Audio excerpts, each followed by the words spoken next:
नमस्कार बच्चों, मैं आपकी संस्कृत टीचर। बच्चों, हमने पिछले वीडियो में चतुर्थ पाठ 4 हास्य बाल कवि सम्मेलनम, हास्य बाल कवि सम्मेलन का कुछ पार्ट पढ़ा था। फर्स्ट पार्ट में हमने ये यहाँ तक पैराग्राफ पढ़ा था, जिसमें 4 बाल कवि ऊपर मंच पर बैठे हुए हैं और संचालक नीचे बैठे हुए श्रोताओं को शांत करा रहे हैं। ठीक है बच्चों, अब हम आगे बढ़ते हैं। इतना तो आपको समझ आ गया होगा। अब हम आगे बढ़ते हैं। आज यहाँ तक मैंने पढ़ा दिया था आपको। एहि करतल ध्वनिना वयम एतेषाम स्वागतम कुर्म, मतलब इनका हम अब तालियों के द्वारा हम सब इनका स्वागत करेंगे। ठीक है बेटा, यहाँ तक आ गया। अब हम आगे बढ़ते हैं। गजाधर धरहा, गजाधरहा, मतलब अभी इन 4 बाल कवियों में से एक गजाधर है, एक गजाधर नामक कवि है।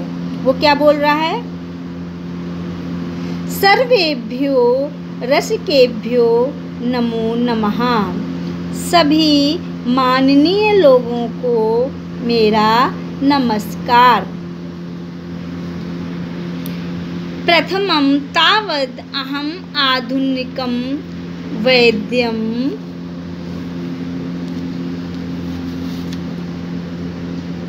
उद्दिश्य स्वकीयं काव्यं श्रावयामि। वो कह रहा है प्रथमम मतलब सबसे पहले मैं तावद् मीन्स मतलब सबसे पहले, प्रथम मीन्स पहले, मैं आधुनिक, जो आधुनिक मीन्स इस समय वैद्य के विषय में, आधुनिक वैद्य के विषय में स्वकीयम काव्यम श्रावयामि, मतलब अपने द्वारा बनाई गई कविता, अपने द्वारा रचित कविता को सुनाता हूँ। श्रावयति मीन्स सुनाता हूँ। जो आधुनिक कवि थे, पुराने वैद्य थे, सॉरी कवि नहीं वैद्य, जो पुराने वैद्य थे, उनके विषय में मैंने जो रचना की है कविता की, जो मैंने अपने आप से स्वकीय मतलब अपने द्वारा रचित काव्य की रचना की है, उसको मैं सुनाता हूँ। क्या की है रचना? देखिए, वैद्यराज नमस्तुभ्यम यमराज सहोदर। देखिए, मैं इसलिए धीमे धीमे पढ़ रही हूँ बच्चों कि आपको एक एक अक्षर समझ में आ जाए और आप इसी तरह शुद्ध उच्चारण के साथ पढ़ें। देखिए, वैद्यराज नमस्तुभ्यम यमराज सहोदर, यमस्तु हरति प्राणान वैद्यः प्राणान धनानि च। हाँ, क्या रचना की है उसने? इसका हम हिंदी अनुवाद करेंगे कि उन्होंने क्या रचना की है वैद्यराज ने। हे वैद्यराज, मतलब जो कवि ने की है वो कह रहे हैं हे वैद्यराज, हे यमराज के, हे वैद्यराज, हे यमराज, यमराज के सहोदर मीन्स होता है सगे भाई। हे यमराज के सगे भाई, तुमको मेरा नमस्कार। नमस्तुभ्यम मीन्स तुम्हें मेरा नमस्कार। हे वैद्यराज, हे यमराज के सगे भाई, मतलब यमराज के सगे भाई क्यों कह रहा है कवि उनको? किसको? वैद्य को, यानी डॉक्टर को। ये हम नीचे की लाइन में पढ़ेंगे। यमराज के सगे भाई, तुम्हें मेरा नमस्कार। यमस्तु हरति प्राणान, यमराज तो केवल प्राणों का हरण करता है। हरति मीन्स हरता है, प्राणान मीन्स प्राण। यमस्तु मीन्स यमराज, यमराज तो केवल प्राणों का हरण करता है, मतलब यमराज तो केवल प्राण ही लेता है इंसान के। वैद्यः प्राणान धनानि च, किंतु वैद्य यानी डॉक्टर तो प्राण और धन दोनों ही हरण करता है, मतलब दोनों ही ले लेता है। जब हम डॉक्टर के पास पहुंच जाते हैं तो डॉक्टर ये नहीं कहता कि ये मर जाएगा या वो हो गया, वो तो पहले अपना ट्रीटमेंट करता है, चलाता है, दवाइयाँ चलाता है, और मरने के बाद में ये नहीं कि चलो व्यक्ति मर गया तो उसके पैसे ना ले, तो वो पैसे भी लेता है और व्यक्ति के प्राण भी लेता है। सर्वे उच्चैः हसन्ति, सभी, सर्वे मीन्स सब, जितने सारे श्रोतागण थे नीचे बैठे हुए वो सब क्या करते हैं, ऊंची आवाज में हंसते हैं। सर्वैः उच्चैः हसन्ति, वे सभी ऊंची आवाज में हंसते हैं। ठीक है, अब आगे बढ़ते हैं। कालांत कहा, मतलब एक बाल कवि ने तो अपना जो अपनी खुद ने बनाई थी कविता उसने वो वाली तो सुना दी। अब कालांतक, अब कालांतक नामक दूसरा कवि के सुनाता है अपनी रचना। क्या?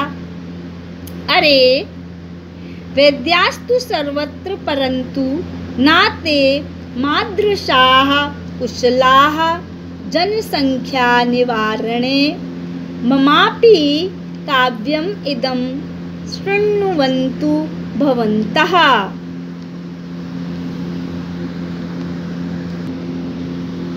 इसमें कालांतक अपनी बड़ाई करते हुए बताता है, मतलब अपने आप को बढ़ा चढ़ा के बताता है।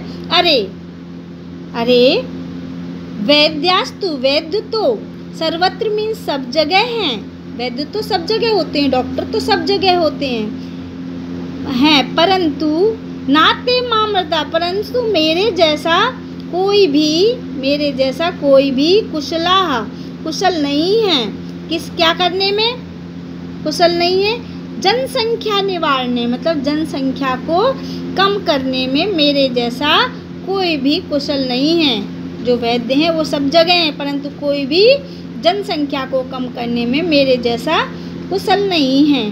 ममापि काव्यम इदं शृण्वन्तु भवन्तः, मेरा भी, मतलब आप मेरी भी यह कविता सुनिए, मेरे भी यह कविता सुनिए।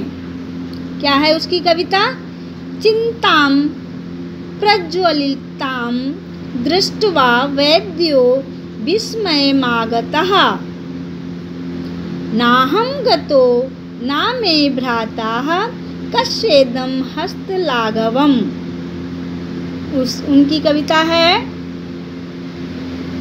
कोई वैद्य, चिता क्या होती है, मतलब कोई भी वैद्य है, जो यहाँ पर है कोई भी वैद्य चिता को जलता हुआ देखकर आश्चर्यचकित हो गया, मतलब कोई भी, विस्मय आ गया, आश्चर्यचकित, कोई भी वैद्य चिता मीन्स चिता को, प्रज्वलिता मीन्स जलता हुआ देखकर, चिता को जलता हुआ देखकर कोई भी वैद्य आश्चर्यचकित हो गया। मतलब किसी वैद्य ने देखा कि चिता जल रही है तो वो देखकर उसको आश्चर्यचकित हो गया। क्या सोचने लगा?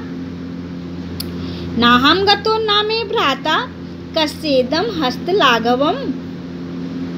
वो सोचने लगा कि ना तो मैं वहाँ पर गया और ना ही मेरा भाई, ना हम गतो, ना प्लस अहम, मतलब ना तो मैं, अहम मीन्स मैं, गतो मीन्स गया, ना मैं भ्राता, ना ही मेरा भाई, उसका भाई कौन है? डॉक्टर का भाई यमराज, ना ही मेरा भाई यमराज वहाँ गया। फिर कस्येदं हस्तलाघवम्, फिर यह किसके हाथों की कला है, मतलब ये किसके हाथों की कला है कि जनसंख्या कम हो गई और वो चिता जल रही है। सर्वे पुनः हसन्ति, सभी फिर से हंसते हैं, सभी फिर से हंसते हैं। हाँ, फिर अगला है बेटा, अगला वो हो गया तुंदिलः, मतलब दो कवि हो गए, तीसरा है तुंदिलः। तीसरे तुंदिल कवि ने क्या शुरू किया? तुंदस्य उपरि हस्तम आवर्तयन, तुंदस्य उपरि हस्तम आवर्तयन, अपनी तुंदस्य मीन्स तोंद, पेट के ऊपर हाथ फेरते हुए। तुंदिल मीन्स, तुंदिल नाम है उसका क्योंकि उसका पेट बहुत बड़ा है, इसलिए उसका नाम है तुंदिल। तो वह अपने पेट के ऊपर हाथ फेरते हुए कहता है, तुंदिलोहम भो, मैं पेटू हूँ। तुंदिलोहम मीन्स, अहम मीन्स तुंदिलो प्लस अहम, अहम मीन्स मैं पेटू हूँ। ममापि इदं काव्यम श्रूयताम, अरे मेरी भी, ममा अपि, मम मीन्स मेरी, अपि मीन्स भी, मेरे भी, इदम मीन्स यह, काव्यम श्रूयताम यह कविता सुनिए, जीवने धार्यताम चा और अपने जीवन में धारण कीजिए। ठीक है बच्चों, तो मैंने अभी यहाँ तक समझा दिया। अब आगे हम अगले वीडियो में पढ़ेंगे और उसको समझेंगे भी। अभी आप इतना पढ़ेंगे बार बार और शुद्ध उच्चारण के साथ और समझेंगे भी। ठीक है बच्चों, धन्यवाद।